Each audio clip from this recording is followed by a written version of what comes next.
Morning మ్యాగజైన్కి స్వాగతం. ప్రముఖ దినపత్రికలో వస్తున్న వార్తలు వెనకాల జరుగుతున్న పరిణామాలు చూద్దాం. ఈనాడు చూస్తే ఫీజులు పెంచు ఖజానా నింపు అన్నటువంటి వార్తను హైలైట్ చేసింది. 5 ఏళ్లలో రిజిస్ట్రేషన్ల రుసుములకు 9 సార్లు భారీగా పెంచేసిన జగన్ సర్కార్. సంపద సృష్టించడం తెలియక, ఉపాధి కల్పించడం తెలియక, అభివృద్ధి చేయడం తెలియక, సర్కార్ ఆదాయం పెంచడం రాక, పైసా కోసం ఆవురావురంటూ వారం అప్పుల చెప్ప పట్టుకుని తిరుగుతున్న జగన్ ప్రభుత్వం సందు దొరికితే చాలు దండుకుంటోంది. ప్రజల నుంచి ఏదో రూపంలో పిండుకుంటోంది. ఆస్తుల రిజిస్ట్రేషన్లు అందుకు నిలువెత్తు సాక్ష్యం.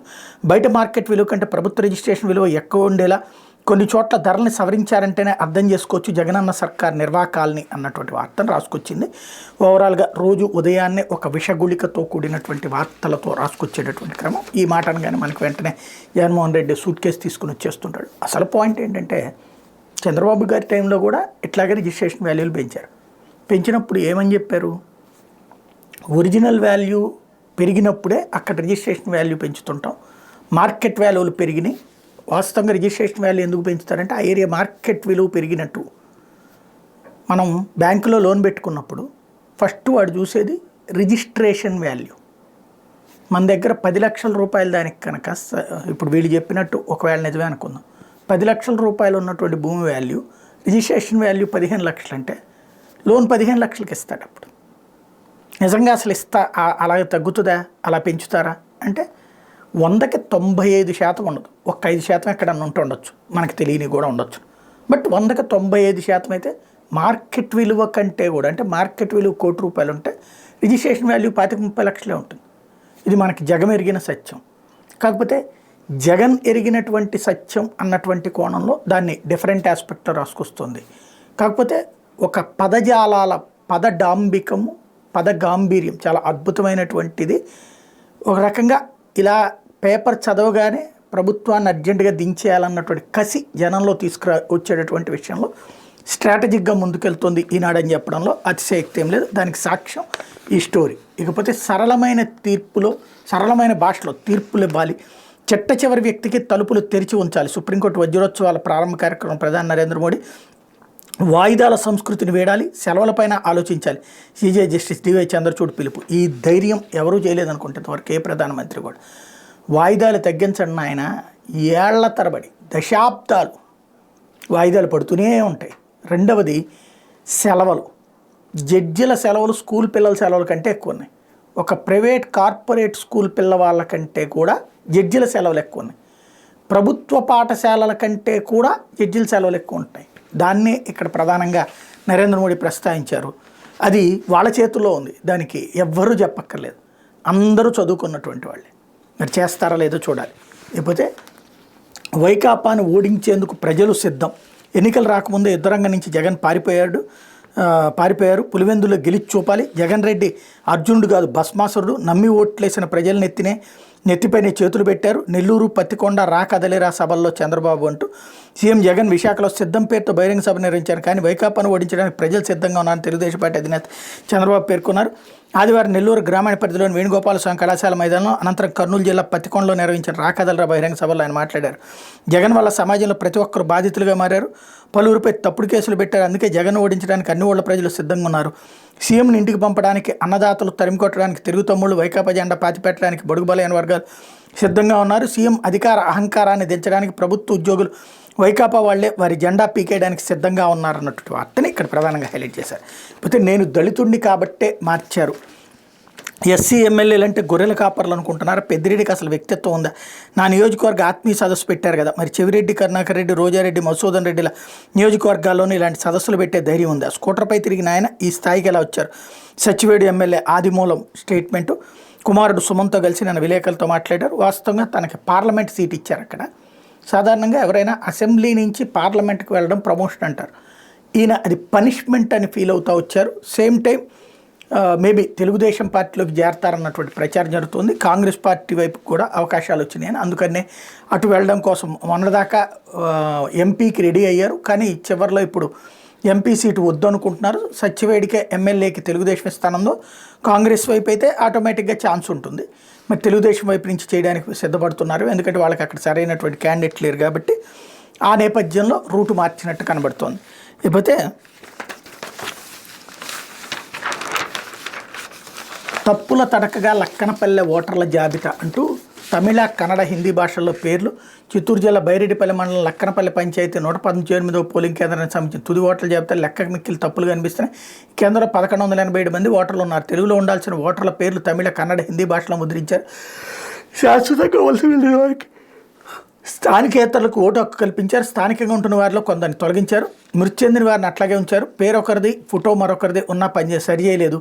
పలువురు ఓటర్ల ఇంటి నెంబర్లు 0గా ఉండటం గమనార్హం అంటూ వరుస సంఖ్యలో ఇక్కడ రోజు కూడా ఒకటి ఇంతకుముందు కూడా చెప్పే కదా, ఓటర్లకు సంబంధించినటువంటి జాబితా ఎన్నికల సంఘం తయారు చేస్తుంది. డైరెక్ట్గా వాటిట్లో ఉండేటువంటిది ఈ కంప్లైంట్స్ వీటి మీదనే చూస్తుంది. మిగతాది మనం ఆన్లైన్లో అప్లికేషన్ పెట్టుకుంటే ఆ సంబంధిత కాగితం ఉంటే చాలు, ఆటోమేటిక్గా ఓకే చేసేస్తారు. పేరు అందులో ఉంటే చాలు ఆటోమేటిక్గా ఓకే చేసేస్తారు. ఇది ఎన్నికల సంఘానికి సంబంధించి ప్రస్తుతం ఏంటంటే ఎన్నికల సంఘం సరిగ్గా పనిచేయట్లేదు అని చెప్పేటటువంటి ప్రయత్నంలో చేసుకొచ్చేటటువంటి వార్తలు. అసలు పాయింట్ ఏంటంటే అది వీళ్ళు చెప్పినటువంటి విధంగా చాలా రోజుల పాటు ఎన్నికల సంఘం మీద చాలా ఒత్తిడి తెచ్చారు. ఆ ఓట్లు తీసేసే మేము చెప్పిన వాళ్ళే, మేము చెప్పని వాళ్ళ ఓట్లని కలిపేసి, అంటే తెలుగుదేశం అనుకూల ఓట్లయితే ఉంచు, వైసీపీ అనుకూల ఓట్లయితే తీసేసేయంటూ ఒత్తిడి తెచ్చారు.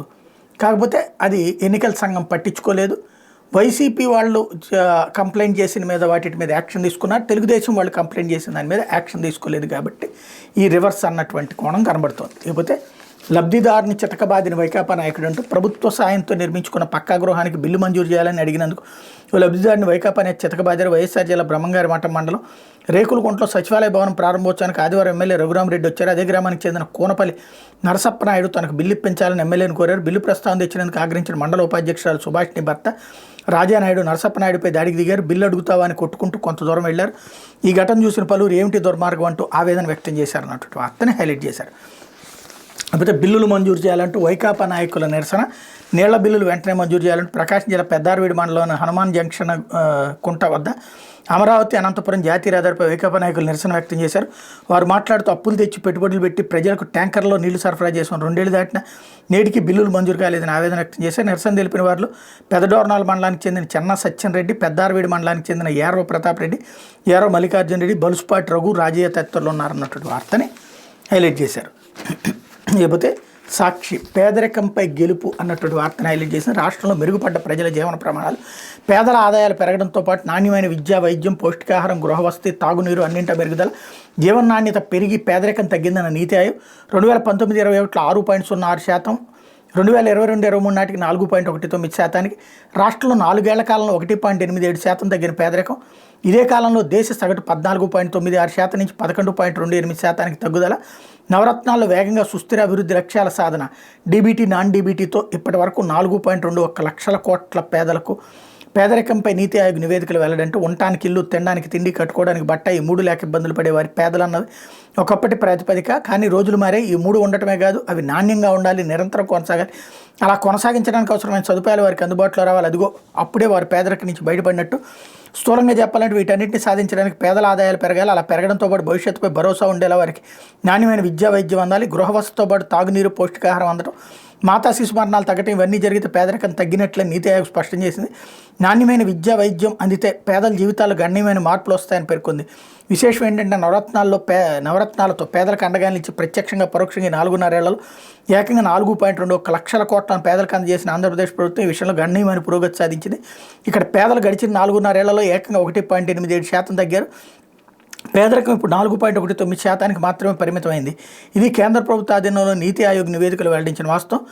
ఇది ఆంధ్రప్రదేశ్ ప్రభుత్వం తెచ్చిన మార్పు అన్నట్టు వార్తని హైలైట్ చేశారు. లేకపోతే నితీష్ మళ్ళీ జంప్ అంటూ ఇండియా కూటమికి జేడీయూ గుడ్ బై, బీజేపీతో దోస్తీ, బీహార్ సీఎంగా ఉదయం రాజీనామా, సాయంత్రం మళ్లీ ప్రమాణం, బీహార్లో మహాగఠబంధన్ సంకీర్ణం నుంచి నిష్క్రమణ, ఎన్డీఏలో చేరిక, బీజేపీతో కలిసి మళ్లీ ప్రభుత్వం ఏర్పాటు, ముఖ్యమంత్రిగా రికార్డు స్థాయిలో 9వ పగ్గాలు, 2 బీజేపీ నేతలకు డిప్యూటీ సీఎం పదవులు, ఒక్క రోజులో వేగంగా మారిపోయిన పరిణామాలు, నితీష్ చేరిపై బగ్గుమన్న కాంగ్రెస్, ఆర్జేడీ, వామపక్షాలు ఆయన ఓసరవెల్లి నైజాన్ని చాటుకున్నారని ధ్వజం అన్నటువంటి వార్తను హైలైట్ చేశారు. అధికారమే పరమావధి, కూటమికి గట్టి దెబ్బ, ఇక ఎటు వెళ్ళనంటూ నితీష్ స్టేట్మెంట్. అట్లాగే ఆయారం గయారాముల నిష్క్రమణతో మా కూటమికి నష్టం లేదంటూ ఖర్గే, ఎన్నికల్లో జేడీయూ మట్టి కరవడం ఖాయం అంటూ తేజస్వి యాదవ్ స్టేట్మెంట్ కూడా హైలైట్ చేశారు. లేకపోతే చంద్రబాబు ప్రసంగానికి కుర్చీలే అతిథులు అంటూ నెల్లూరు పత్తికొండలో రాకాదలరా సభలు అట్టర్ ఫ్లాప్ అంటూ నిన్నటిదాకా వాళ్ళు రాసుకొచ్చారు జగన్ సభలకి రోజు చూస్తున్నాం కదా, ఏదైతే సామాజిక సాధికార సభలు అని చెప్పి పెడితే వాటికి రాలేదని, లేకపోతే జగన్ సభలకి జనం వెళ్ళిపోయారని ఖాళీ కుర్చీలు వెనక నుంచి ఫోటోలు తీసి వాళ్ళు వేస్తారు. ఇప్పుడు సాక్షి తెలుగుదేశం మీద అదే అస్త్రాన్ని వాడుతున్నట్టు కనబడుతుంది. ఇకపోతే వీళ్ళు కిక్కిరిసిన కోట అంటూ వీళ్ళ దానికి వచ్చారన్నటువంటి కోణాన్ని కూడా ఇక్కడ హైలైట్ చేసి సామాజిక సాధికార నినాదంతో మార్మోగిన కోట పట్టణం అంటూ హైలైట్ చేశారు. ఇక్కడ కనబడుతున్నది ఏంటి, ఇదివరకు చంద్రబాబు గారి స్టైల్లోని ఒక సందులో అటు ఇటు హోర్డింగ్లన్నీ పెట్టేసేస్తే అక్కడ ఒక 5,000 మంది 10,000 మంది కూర్చున్నా చాలు నిండుగా కనబడుతుంది. ఇకపోతే తీగలాగితే టీడీపీ కదిలింది అంటూ జీఎస్టీ ఎగవేతపై తనిఖీలు చేస్తే నల్ల డబ్బు కథ బహిర్గతం, అక్రమాల care of TDP, MLA Eluru company దర్యాప్తుకు సహకరించిన నోవా అగ్రిటెక్, డిఆర్ఐ సమన్లు, ఛార్జ్షీట్ నమోదు, కోర్టులో బాపట్ల పోలీసులు పిటిషన్ దాఖలు. నల్లధనం తీగలాగితే టీడీపీ డొంక గదిలింది, Parchuru TDP MLA Eluru Sambasivarao chairman వ్యవహరిస్తున్న నోవా అగ్రిటెక్ జీఎస్టీ ఎగవేతపై తనిఖీలు నిర్వహిస్తే ఆ కంపెనీ కేంద్రంగా సాగిస్తున్న నల్లధనం బాగుతో బట్టబయలింది. గుంటూరులో నోవా అగ్రిటెక్ కంపెనీ భారీ ఆర్థిక అక్రమాలకు అడ్డాగా మారిందని రాష్ట్ర డైరెక్టరేట్ ఆఫ్ రెవెన్యూ ఇంటెలిజెన్స్ తనిఖీల్లో వెల్లడైంది. వ్యాపార కార్యకలాపాల ముసుగులో షెల్ కంపెనీల ద్వారా నల్లధనాన్ని చెలామణిలోకి తెచ్చి ఎన్నికల అక్రమాలకు పాల్పడినట్టు ఆధారాలతో నిగ్గు తేలింది. విచారణకు సహకరించకుండా మొండికేస్తున్న నోవా అగ్రిటెక్ డిఆర్ఐ అధికారులు ఇప్పటికే నోటీసులు జారీ చేస్తే ఇప్పుడు పోలీసులు కూడా దాంట్లో ఇన్వాల్వ్ అవుతున్నారన్నటువంటి వార్తని ప్రధానంగా హైలైట్ చేశారు. ఇందులో కంపెనీ యాజమాన్యం ప్రతినిధులపై ఎఫ్ఐఆర్ నమోదుకు బాపట్ల పోలీసులు సిద్ధమయ్యారు. జీఎస్టీ ఎగవేస్తున్న కంపెనీల జాబితాను సేకరించిన కేంద్రం రాష్ట్రాలకు పంపింది. ప్రభుత్వ ఖజానా గండి కొడుతున్న ఆ కంపెనీలో తనిఖీలు చేయాలని ఆదేశించింది. ఆ జాబితాలో నోవా అగ్రిటెక్ కంపెనీ కార్యాలయంలో సోదాలు నిర్వహించిన డిఆర్ఐ అధికారులు విస్తుపోయారు. జీఎస్టీ చెల్లింపులకు సంబంధించి నోవా కార్యాలయంలో ఒక్క రికార్డు కూడా లేదు. వ్యాపార కార్యకలాపాలకు సంబంధించిన రసీదులు, ఇన్వాయిస్లు, బ్యాంక్ లావాదేవీలు వంటి వివరాలు ఏవీ లేవు. రికార్డులో మాత్రం చాలామంది పేర్లు ఉండగా వారిలో సగం మంది ఉద్యోగులు కూడా కార్యాలయంలో లేకపోవడం గమనారం. జీఎస్టీకి సంబంధించిన పత్రాలు రికార్డుల్లో లభించలేదు. దీంతో నోవా అగ్రిటెక్ కంపెనీకి నోటీసులు జారీ చేసి బాధ్యులు వ్యక్తిగతంగా హాజరయ్యే వివరణ ఇవ్వాలని పేర్కొంటూ డిఆర్ఐ అధికారులు నోటీసులు జారీ చేశారు. నోవా అగ్రిటెక్ కార్యాలయం తనిఖీల సందర్భంగా లభ్యమైన డైరీ ఎన్నికల్లో టీడీపీ నేత నల్లధనం పంపిణీ గుట్టును రట్టు చేసింది. 2019 ఎన్నికల్లో పర్చూరు నియోజకవర్గంలో ఎలా అక్రమాలకు పాల్పడ్డారో అందులో సవివరంగా ఉంది. నల్లధనం వెదజల్లి ఇతర ప్రాంతాల నుంచి దొంగ ఓటర్లను రప్పించడం, డబ్బు పంపిణీ చేసి ఓటర్లను ప్రలోభపెట్టడం లాంటి వివరాలను అందులో ఉన్నాయి. వ్యవసాయ అనుబంధ కార్యకలాపాల కోసం నోవా కంపెనీని నెలకొల్పినట్టు టీడీపీ ఎమ్మెల్యే ఏలూరు సాంబశివరావు బకాయించారు. కంపెనీ పేరిట భారీగా నల్లధనాన్ని చలామణిలోకి తెచ్చారు. ఆ కార్యాలయం నుంచి వ్యాపార కార్యకలాపాలు కాకుండా నల్లధనం చలామణి సాగిస్తున్న డైరీతో పాటు అక్కడ లభ్యమైన మరికొన్ని కీలక ఆధారాలు వెల్లడించాయి. అందుకోసమే కంపెనీ బ్యాంక్ ఖాతాలను వినియోగిస్తున్నట్టు అధికారులు గుర్తించారు. నోవాకు నగదు ఏ ఖాతాల నుంచి వస్తుంది, ఆదాయ వనరులు ఏంటి అనే వివరాలపై కంపెనీ ఉద్యోగులు మౌనం పాటిస్తున్నారన్నట్టు వార్తని ఇక్కడ ప్రధానంగా హైలైట్ చేశారు.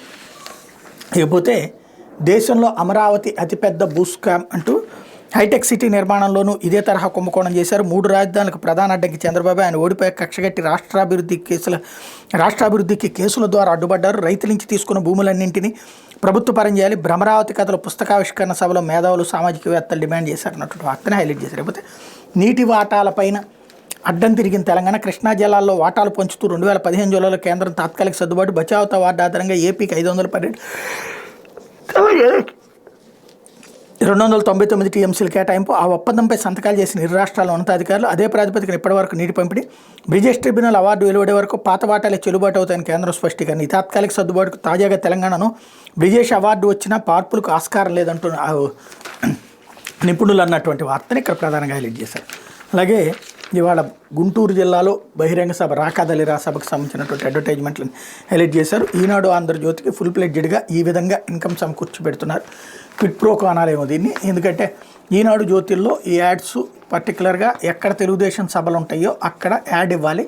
ఒక ఫుల్ పేజీ యాడ్ అంటే దాదాపుగా 50 లక్షల నుంచి ₹1 కోటి దాకా ఛార్జ్ చేస్తారనమాట. ఆ విధంగా రోజుకి ఒక మినిమం 50 లక్షల రూపాయలు వీళ్ళకి ఆదాయాన్ని సమకూర్చి పెడుతోంది తెలుగుదేశం పార్టీ.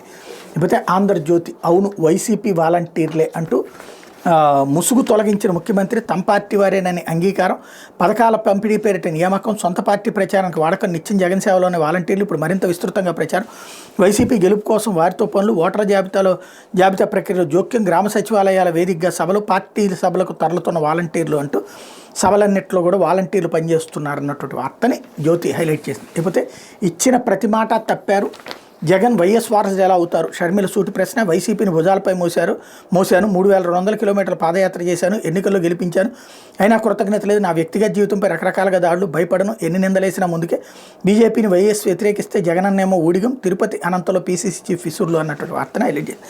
ఇంతకీ ఈవిడ 3200 కిలోమీటర్ల పాదయాత్ర చేసిన టైంలో వైఎస్ఆర్ కాంగ్రెస్ పార్టీ ఓడిపోయింది. 2014 ముందు ఆమె పాదయాత్ర చేసింది. 2019లో జగన్ పాదయాత్ర చేశాక గెలిచింది. ఆ సంగతి తెలియదు అనుకుంటా, లేకపోతే విల్లింగ్ఫుల్గా జాగ్రత్తగా దాన్ని మార్చేసి ఉండొచ్చు. లేకపోతే జగన్ రెడ్డి భస్మాసురుడు అంటే ఏదైతే నిన్నటి సభకు సంబంధించినటువంటి దాన్ని వీళ్ళు కూడా హైలైట్. అయితే గళమెత్తినందుకు గురి పెట్టారు అంటూ 2 సార్లు మా సంస్థలపై ఈడీ విచారణ, ఇప్పుడు భూతద్దంలో చూస్తున్నారు. అనుమతులు తెచ్చుకున్న వేధింపులు ఇతర రాష్ట్రాలు దేశాల్లోనూ కంపెనీలు పెడుతున్నాం, అప్పుడు ప్రభుత్వాలపై ఆధారపడక్కర్లేదు. ప్రస్తుతానికి రాజకీయాల గుడ్ బై, పూర్తి స్థాయిలో వ్యాపారంపై దృష్టి అంటూ అమర్రాజా అధినేత, గుంటూరు ఎంపీ టీడీపీ నేత గల్లాజేదు క్రియాశీల రాజకీయాలకు విరామం ప్రకటించారు. పూర్తి స్థాయిలో వ్యాపారంపై దృష్టి సారిస్తామని తెలిపారు. తాను రాజకీయాలకు దూరం అవుతున్నానే తప్ప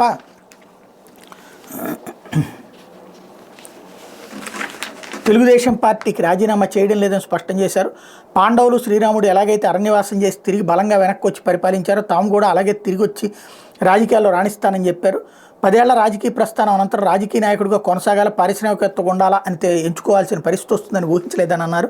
దశాబ్ద కాలం తనను రాజకీయంగా ఆదరించిన గుంటూరు ప్రజల కృతజ్ఞతాభివందనం పేరుతో జయదేవ్ ఆదివారం గుంటూరులో కార్యక్రమం నిర్వహించారు. ఈ సందర్భంగా మాట్లాడుతూ ఓ పక్క కేంద్రం, మరోవైపు రాష్ట్ర ప్రభుత్వం టార్గెట్ చేసిన నిలబడ్డానే తప్ప రాజీ పడలేదన్నారు. లోక్సభలో ఎన్డీఏ ప్రభుత్వంపై అవిశ్వాస తీర్మానం పెట్టినప్పుడు టీడీపీ తరపున తాను ప్రసంగించి రాష్ట్రానికి జరుగుతున్న అన్యాయం గురించి ప్రధాని మోడీని నిలదీశానని గల్లా గుర్తు చేసుకున్నారు. దీనివల్ల 2 సార్లు ఎన్ఫోర్స్మెంట్ డైరెక్టరేట్ విచారణ ఎదుర్కోవాల్సి వచ్చిందన్నారు. ఇప్పుడు మరిన్ని ఇబ్బందులు ఎదురవుతున్నాయని పరోక్షంగా జగన్ సర్కార్ను ఉద్దేశించి చెప్పారు. ఇప్పుడు కూడా నా వ్యాపారాలన్నింటిపైన భూతద్దం పెట్టి స్కానింగ్ చేస్తున్నారు, ఫోన్లు ట్యాపింగ్ చేస్తున్నారు, అయినా భయం లేదు. అమరావతి రాజధాని భారత్ చిత్రపటంలో చేర్చడం కోసం పార్లమెంట్లో కొట్లాడాను. ఏదైనా వ్యాపారం పెట్టాలని 70 అనుమతులు కావాలి, అవన్నీ తెచ్చుకున్న వేధింపులు తప్పడం లేదు. నన్ను కొట్టినా తిట్టినా జైలుకు పంపినా పర్వాలేదు, గమ్మును కూర్చోమంటే నా వల్ల కాదు.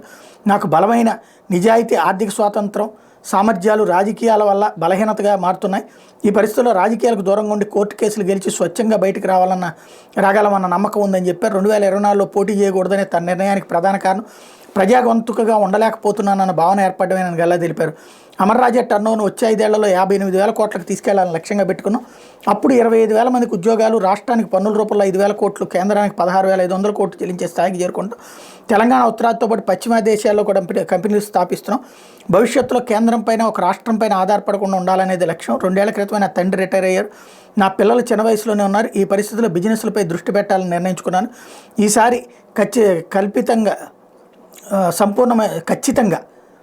సంపూర్ణమైన రాజకీయవేత్తగానే వస్తానని ప్రకటించారు. జయదేవ్ పోరాట యోధుడంటూ లోకేష్ ఇచ్చినటువంటి స్టేట్మెంట్ ఇక్కడ హైలైట్ చేశారు. అంటే ఈడీ కేసులు పెడితే పక్కా ఆధారాలతో పెడుతుంది. అంటే ఒక దొంగతనం లాంటి వ్యవహారాన్ని సమర్థించుకుని దొంగ నేను సక్రమంగానే ఉన్నానని చెప్పినటువంటి, చట్టాలను అడ్డు పెట్టుకుని, న్యాయస్థానాలను అడ్డు పెట్టుకుని తప్పించుకుంటున్నటువంటి పరిస్థితి. నిజం, ఉద్యోగాలు చాలామందికి ఇచ్చారు. ఫస్ట్ ఆ మొక్క నేనే చెప్పాను ఇంతకుముందు కూడా. ఎందుకంటే అక్కడున్న ఆడపిల్లలకు ఉద్యోగాలు ఇచ్చి తద్వారా వాళ్ళ భర్తలకు కూడా అక్కడ ఉద్యోగాలు కల్పించడం ద్వారా మహిళా సాధికారత మొదట తీసుకొచ్చినటువంటిది అమర్రాజా బ్యాటరీ. కాకపోతే ఇప్పుడు బయటపడింది ఏంటది? పొల్యూషన్. ఆ ఏరియాలో పొల్యూషన్కి సంబంధించినటువంటి టెస్టులు అవసరమైతే కేంద్ర ప్రభుత్వాన్ని తీసుకోమన్నారు, కావాలంటే ఇంటర్నేషనల్ వాళ్ళతో తీసుకోండి. పొల్యూషన్ ఉన్నంతసేపు ఏం తెలియదు. తర్వాత రోగాలు వచ్చి జనాలందరూ అయ్యాక అప్పుడు అర్రర్రే అంటుంటారు. అక్కడ ఆల్రెడీ బిగిన్ అయిపోయింది, అక్కడ అనారోగ్యాల బారిన పడుతున్నారు. అది ఎందుకు అని ఆరాధిస్తే దీని నుంచి వచ్చినటువంటిదని తేలింది. ఈవెన్ వాళ్ళ సిబ్బందికి టెస్ట్ చేయడానికి కూడా ఒప్పుకోలేదు ఆయన. జీతాలు ఇస్తున్నారు, బయట ఇంకెక్కడ ఆ జీతాలతో ఉద్యోగం రాదు కాబట్టి సిబ్బంది పనిచేస్తారు.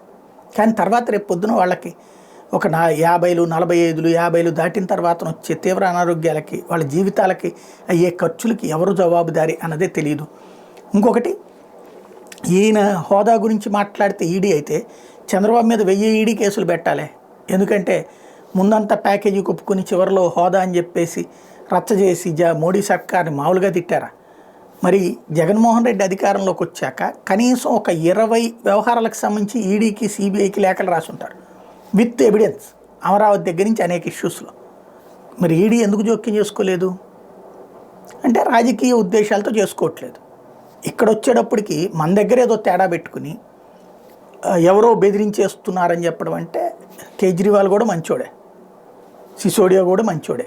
ఇట్లాంటి విచిత్రమైనటువంటి కథలు నడుస్తూ ఉంటే లేకపోతే పనికో రేటు అవినీతి రూటు అంటూ పత్రికల్లో వచ్చిన బేఖాతర కృష్ణా జిల్లా ఫైర్ బ్రాండ్ మంత్రి స్టైల్, కీలక నియోజకవర్గాల అక్రమాల దందా, పనేదైనా వ్యక్తులు ఎవరైనా పైసలు దక్కాల్సింది, చెరువుల తవ్వకాల నుంచి మట్టి తోలకాల వరకు, పోస్టింగ్స్ నుంచి ప్యాకాడ్ శిబిరం దాకా మామూలే, వసూళ్ల దందాలు తమ్ముడే స్టైలు, స్వలాబ్ మీద జయంగా అధికార పార్టీ మంత్రి, విపక్షాలపై నోరేసుకుపడడంలో స్టేట్ ఫస్ట్, బాబు ఇంటిపై దాడితో మంత్రి పదవి గిఫ్ట్ అంటూ జోగి రమేష్ గురించి అయి ఉంటుంది. అది ఎందుకంటే ఇప్పుడు ప్రస్తుతం ఉన్నది ఆయనే, ఫైర్ బ్రాండ్ మంత్రి అనేది ఆయనే.